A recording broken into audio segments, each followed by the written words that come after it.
Hello everyone, welcome to our channel. Friends, ఈ వీడియోలో మనం వీక్లీ అనాలిసిస్ గురించి మాట్లాడుకుందాం. ముందుగా మార్కెట్స్ లాస్ట్ వీక్ పర్ఫార్మెన్స్ గురించి మాట్లాడుకుని నెక్స్ట్ వీక్ మార్కెట్స్ ని ఇంపాక్ట్ చేయబోతున్న మేజర్ న్యూస్ అండ్ ఈవెంట్స్ గురించి డిస్కస్ చేద్దాం. అండ్ ఫైనల్లీ రేపటి ప్లాన్ ఆఫ్ యాక్షన్ మీకు ఎడ్యుకేషన్ పర్పస్ ఎక్స్ప్లెయిన్ చేస్తాను. సో వీడియోని ఎక్కడ స్కిప్ చేయకుండా ఎండ్ వరకు చూడండి. ఖచ్చితంగా ఈ వీడియో మీకు ఇన్ఫర్మేటివ్ అనిపిస్తుంది. Before starting the video, one small announcement. April 6th నుంచి మనం న్యూ ఆన్లైన్ బ్యాచ్ ఇప్పుడు స్టార్ట్ చేస్తున్నాం. ఇందులో మీరు కంప్లీట్ బేసిక్స్ నుంచి అడ్వాన్స్ లెవెల్ వరకు both Indian markets and crypto markets లో కూడా కంప్లీట్ ట్రైనింగ్ తీసుకోవచ్చు. అండ్ ఈ బ్యాచ్ లో ఎన్రోల్ అవుతున్న ఫస్ట్ 10 పీపుల్ కి 40% డిస్కౌంట్ ఇస్తున్నాం. సో ఇంట్రెస్టెడ్ పీపుల్ కింద కనిపిస్తున్న వాట్సాప్ నెంబర్ కి ఫాలోవర్ మెసేజ్ చేయొచ్చు. So let's move to the main topic. ముందు నిఫ్టీ లాస్ట్ వీక్ పర్ఫార్మెన్స్ గురించి డీటెయిల్ గా మాట్లాడుకుందాం. సో లాస్ట్ వీక్ లో మనకి స్ట్రాంగ్ సెల్ ఆఫ్ వచ్చింది. నిఫ్టీ ఆల్మోస్ట్ 1.2% కరెక్షన్ వచ్చింది. Even though markets upper level కి వెళ్ళినప్పటికీ హైయర్ లెవెల్ నుంచి స్ట్రాంగ్ సెల్ ఆఫ్ చూసాం. ఈవెన్ ప్రీవియస్ వీక్ లో కూడా మార్కెట్స్ రికవర్ అవడానికి ట్రై చేసినప్పటికీ స్ట్రాంగ్ సెల్ ఆఫ్ చూసాం. సో ఓవరాల్ గా మార్కెట్స్ లో సెల్ ఆన్ రైజ్ అనేది చాలా ఎక్కువగా కనిపిస్తుంది. అండ్ లాస్ట్ 5 వీక్స్ నుంచి మనకి మార్కెట్స్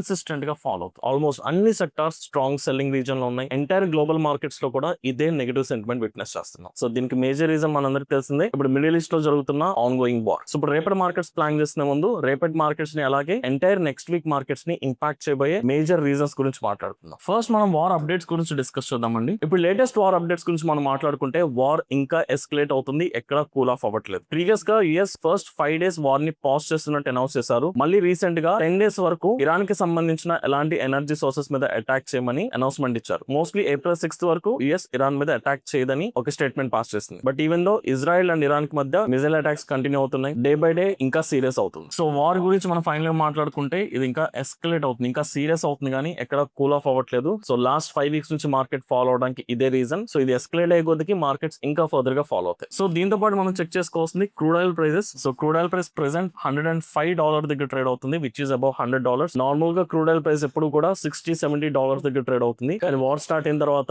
$115 వరకు వెళ్ళింది. అండ్ ఫైనల్ ఇప్పుడు $105 దగ్గర ట్రేడ్ అవుతుంది. సో 100 అబౌవ్ ఉన్నంత వరకు కూడా మనం దీన్ని నెగిటివ్ పారామీటర్ కింద కన్సిడర్ చేస్తాం. అండ్ థర్డ్ ఇంపార్టెంట్ ఆస్పెక్ట్ మన rupee value. So rupee value almost 95 touch అయిపోయిందండి, which is close to 100. Rupee value dollar కి అగేన్స్ట్ గా చూసుకుంటే డే బై డే వీక్ అవుతుంది. ఇది కూడా మన ఎకనామీ కి గుడ్ న్యూస్ అయితే కాదు. అండ్ అదర్ ఆస్పెక్ట్ మనం చెక్ చేసుకోవాల్సింది ఎఫ్ఐఎస్ సెల్లింగ్. సో వార్ జరుగుతున్నప్పుడే కాదండి, సో లాస్ట్ 2 years నుంచి ఇండియన్ మార్కెట్స్ ఎఫ్ఐఎస్ సెల్ చేస్తున్నారు. కానీ వార్ స్టార్ట్ అయిన తర్వాత ఈ సెల్లింగ్ యాక్టివిటీ చాలా ఎక్కువ అయింది. జస్ట్ మార్చ్ లోనే almost 1.14 lakh crore Indian markets నుంచి సెల్ చేశారు. 2026 స్టార్ట్ అయిన తర్వాత ఓవరాల్ గా 1.3 lakh crore సెల్ చేస్తే ఒక్క మార్చ్ మంత్ లోనే 1.14 lakh crore సెల్ చేశారు. సో ఇండియన్ మార్కెట్స్ నుంచి చాలా బిగ్ లెవెల్ లో మనీ బయటికి వెళ్ళిపోతుంది. సో ఇది కూడా one of the major reason మన మార్కెట్స్ కన్సిస్టెంట్ గా ఫాలో అవుతారు. అండ్ ఇంకా ఫర్దర్ అప్డేట్స్ గురించి మనం మాట్లాడుకుంటే రీసెంట్ గా రష్యా కూడా అనౌన్స్మెంట్ ఇచ్చింది. April 1st నుంచి రష్యా అదర్ కంట్రీస్ కి గ్యాసోలిన్ గానీ ఆయిల్ గానీ సెల్ చేయట్లేదు. ఎందుకంటే ఈ వార్ క్రైసిస్ వల్ల ఎంటైర్ ఎనర్జీ సప్లై లో క్రైసిస్ వస్తున్నాయి కాబట్టి రష్యా వాళ్ళ దగ్గర ఉన్న సప్లైని ఓన్లీ వాళ్ళ కంట్రీకి డొమెస్టిక్ పీపుల్ కి మాత్రమే యూజ్ చేద్దాం అనుకుంటున్నారు. సో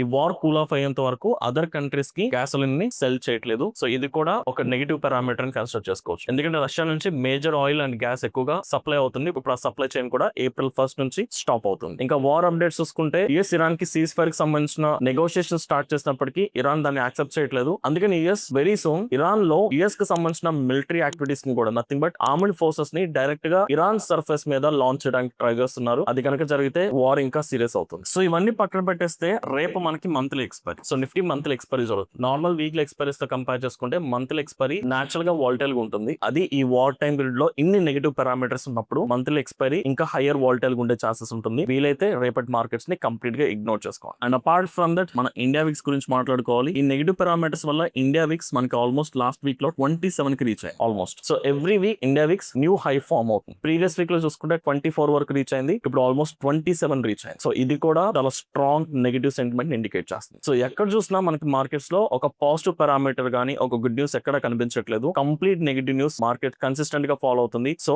ఇన్వెస్ట్మెంట్స్ ఆర్ ట్రేడింగ్ ఈ టైమ్ లో చేయడం చాలా risky because of higher volatility. ఒకవేళ చేయాలనుకున్నా చాలా ఫోకస్డ్ గా లెవెల్ బేస్డ్, అది కూడా ప్రాపర్ రిస్క్ మేనేజ్మెంట్ క్యాలిక్యులేట్ చేసుకునే వెళ్ళాలి. అండ్ వీటితో పాటు నెక్స్ట్ వీక్ మనం ఫోకస్ చేస్తుంది. నెక్స్ట్ వీక్ మనకి ఇండియాకి సంబంధించిన జీడీపీ డేటా వస్తుంది, 4th quarter సంబంధించిన జీడీపీ డేటా. అండ్ అలాగే ఇండియాకి సంబంధించిన ఇండస్ట్రియల్ ప్రొడక్షన్ డేటా కూడా రాబోతుంది. సో దాన్ని కూడా మనం చెక్ చేసుకుందాం. So these are the major events or the news. మనం నెక్స్ట్ వీక్ ట్రేడ్ చేసుకునే ముందు వీటి ఇంపాక్ట్స్ ఎలా ఉన్నాయి, వీటి ప్రోగ్రెస్ ఎలా ఉందో చెక్ చేసుకుని దాని తగ్గట్టుగా మన ప్లాన్ ఆఫ్ యాక్షన్ రెడీ చేసుకోవాలి. అండ్ ఈ అప్కమింగ్ వీక్ లో మనకి ఓన్లీ 3 days మాత్రమే ట్రేడింగ్ సెషన్స్ ఉంటాయి. Tuesday holiday due to Guru Nanak Jayanti and again Friday holiday due to Good Friday. So just 3 trading sessions మాత్రమే ఉన్నాయి. సో ఇలాంటి టైం పీరియడ్ లో చాలా మంది పొజిషనల్ ట్రేడింగ్ చేయడానికి ట్రై చేస్తారు, gap up or gap down ని బెనిఫిట్ తీసుకోవడానికి. దయచేసి ఈ యాక్టివిటీ చేయొద్దు. ఓన్లీ ఇంట్రాడే వరకు మాత్రమే లిమిట్ చేసుకోండి. సో ఇప్పుడు ఇండివిజువల్ గా Nifty, Sensex, bank Nifty plan of action ready చేసుకున్నాం. సో ఫస్ట్ మనం మేజర్ ఇంపార్టెంట్ లెవెల్స్ చూసుకున్నామండి. సో నిఫ్టీలో మనకి major level 23,500 last week market ఈ జోన్ వరకు క్రాస్ అయ్యి అక్కడ నుంచి స్ట్రాంగ్ రివర్స్ వచ్చింది. సో దట్స్ వై దీని ఒక స్ట్రాంగ్ మేజర్ రెసిస్టెన్స్ కింద కన్సిడర్ చేద్దాం. అండ్ 22,500 దగ్గర కూడా మనకు ఒక మేజర్ సపోర్ట్ ఉంది. ప్రీవియస్ గా కూడా ఇదే లో నుంచి మార్కెట్స్ ఆల్మోస్ట్ 1000 పాయింట్స్ రికవరీ వచ్చింది. So this is a major support or resistance weekly time frame లో ఆర్ హైయర్ టైం ఫ్రేమ్ లో. సో ఒక strong up side or down side momentum మనం చూడాలంటే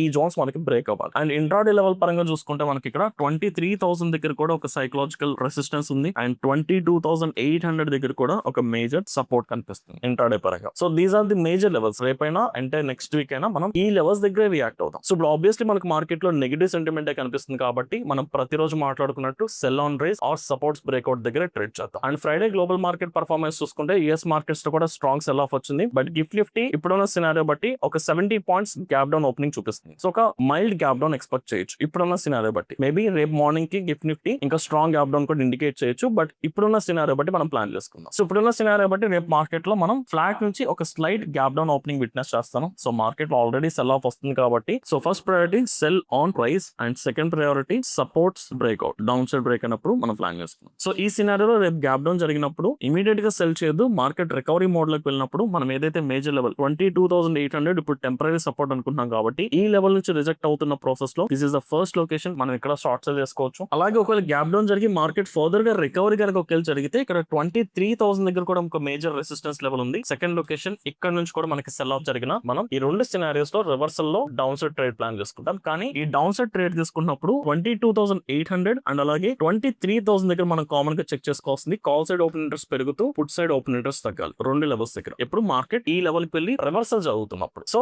ఈ సినారియో చెక్ చేసుకుని ఆ సినారియోతో పాటు ప్రైస్ కిందకి వస్తేనే మనం డౌన్ సైడ్ ట్రేడ్ తీసుకుందాం, లేదంటే ఇగ్నోర్ చేసుకుంటే బెటర్. సో ఇది సెల్ ఆన్ రైస్. అలా కాకుండా సపోర్ట్స్ వచ్చేసరికి మనకి ఇక్కడ 22,800 దగ్గర ఒక temporary support and major support 22,500 దగ్గర ఉంది. కాబట్టి ఒకవేళ మార్కెట్ ఫ్లాట్ ఓపెనింగ్ జరిగి ఆర్ స్లైడ్ గ్యాప్ అప్ జరిగినా మనకి ఈ ప్రాసెస్ లో ఇంట్రాడే లో ఫ్రైడే ఇంట్రాడే లో బ్రేక్ చేసినా మనం ఇక్కడ ఫస్ట్ లొకేషన్ షార్ట్ సెల్ చేసుకుంటాం. కాకపోతే ఇక్కడ కూడా same thing call side open interest పెరిగి పుట్ సైడ్ ఓపెన్ ఇంట్రెస్ట్ కనిపించాలి బ్రేక్అవుట్ జరుగుతున్నప్పుడు డౌన్ సైడ్. అలా కాకుండా మార్కెట్ ఒకవేళ బిగ్ గ్యాప్ డౌన్ జరిగింది, ఒక టెంపరీ కన్సాలిడేషన్ జరిగి మళ్ళీ 22,500 డౌన్ సైడ్ బ్రేక్ చేసినా ఇక్కడ కూడా second location down side trade plan చేసుకోవచ్చు. అగైన్ ఈ బ్రేక్అవుట్ లో కూడా మనం చెక్ చేసుకోవాల్సింది కాల్ సైడ్ ఓపెన్ ఇంట్రెస్ట్ పెరిగి పుట్ సైడ్ ఓపెన్ ఇంట్రెస్ట్ తగ్గాలి. సో ఒక్క క్యాండిల్స్టిక్ పారామీటర్ కాదు, ఆప్షన్ సైడ్ లో ఓపెన్ ఇంట్రెస్ట్ స్ట్రాంగ్ గా కనిపిస్తే ట్రేడ్ తీసుకోండి, లేదంటే మీ ట్రాప్ లోకి వెళ్లే ఛాన్సెస్ కూడా ఉన్నాయి. Right. So this is the plan of action Nifty అండి. So same plan of action Sensex and bank Nifty. India చాలా ఎక్కువ ఉంది కాబట్టి ఆప్షన్ సెల్లింగ్ ఏదైనా ప్లాన్ చేయాలంటే ఓన్లీ ఎక్స్పైరీ డేస్ చేసుకోండి. నాన్ ఎక్స్పైరీ డేస్ లో ఆప్షన్ సెల్లింగ్ చేసినా మీకు ప్రీమియం డికేట్ జరగదు హై వీక్స్ ఉండడం వల్ల. సో సెన్సెక్స్ లో మనకి మేజర్ లెవెల్ ఇక్కడ 74,000 దగ్గర ఒక స్ట్రాంగ్ రెసిస్టెన్స్ లెవెల్ ఉంది. అండ్ అలాగే ఇక్కడ ఇంట్రాడే లో దగ్గర మీకు 73,500 దగ్గర ఒక టెంపరీ సపోర్ట్ కనిపిస్తుంది. And 73,000 is a major support. So ఈ ప్రాసెస్ లో మార్కెట్ మనకి ఫ్లాట్ ఓపెనింగ్ జరిగి ఇంక్రీజ్ అవుతున్న ప్రాసెస్ లో 74,000 నుంచి రివర్సల్ వచ్చినా మనం సెల్ ఆఫ్ చేద్దాం, అంటే డౌన్ సైడ్ ట్రేడ్ తీసుకుందాం. ఆర్ఎస్ ఒక టెంపరీ గ్యాప్ డౌన్ జరిగి ఇంక్రీజ్ అవుతున్న ప్రాసెస్ లో సేమ్ 73,500 నుంచి రివర్సల్ వచ్చినా ఇక్కడ కూడా డౌన్ సైడ్ ట్రేడ్ ప్లాన్ చేసుకుందాం. బట్ ఈ రెండు సినారియోస్ లో ఈచ్ స్ట్రైక్ ప్రైస్ దగ్గర కాల్ ఓపెన్ ఇంట్రెస్ట్ పైకి పుట్ సైడ్ తగ్గాలి. అలా కాకుండా ఒకవేళ సపోర్ట్స్ బ్రేక్ అవుతున్న సినారియో అయితే లైక్ మనకు ఒకవేళ flat are slight gap up opening జరిగి ఇంట్రాడే లో పాయింట్ మనకి ఎప్పుడైతే డౌన్ సైడ్ బ్రేక్ అవుతుందో 73,500 ఈ ప్రాసెస్ లో మనం first location sell side plan చేసుకోవచ్చు. అలా కాకుండా 73,000 డౌన్ సైడ్ బ్రేక్ చేసిన సెకండ్ లొకేషన్ ఇక్కడ కూడా sell side or down side plan చేసుకోవచ్చు. అగైన్ సేమ్ థింగ్ ఈ బ్రేక్అవుట్స్ వస్తున్నప్పుడు ఈ రెండు లెవెల్స్ లైక్ 73,000 దగ్గర బ్రేక్అవుట్ వస్తే ఇక్కడ కాల్ ఓపెన్ ఇంట్రెస్ట్ పెరిగి పుట్ ఓపెన్ ఇంట్రెస్ట్ తగ్గాలి, లేదా 73,500 బ్రేక్అవుట్ వస్తే దీనికి సంబంధించిన కాల్ ఓపెన్ ఇంట్రెస్ట్ పెరిగి పుట్ ఓపెన్ ఇంట్రెస్ట్ తగ్గాలి. Same like Nifty. Finally bank Nifty కూడా మేజర్ లెవెల్స్ చూసుకుందాం. సో ఇలాంటి సినారియోస్ లో బ్యాంకింగ్ సెక్టార్ లో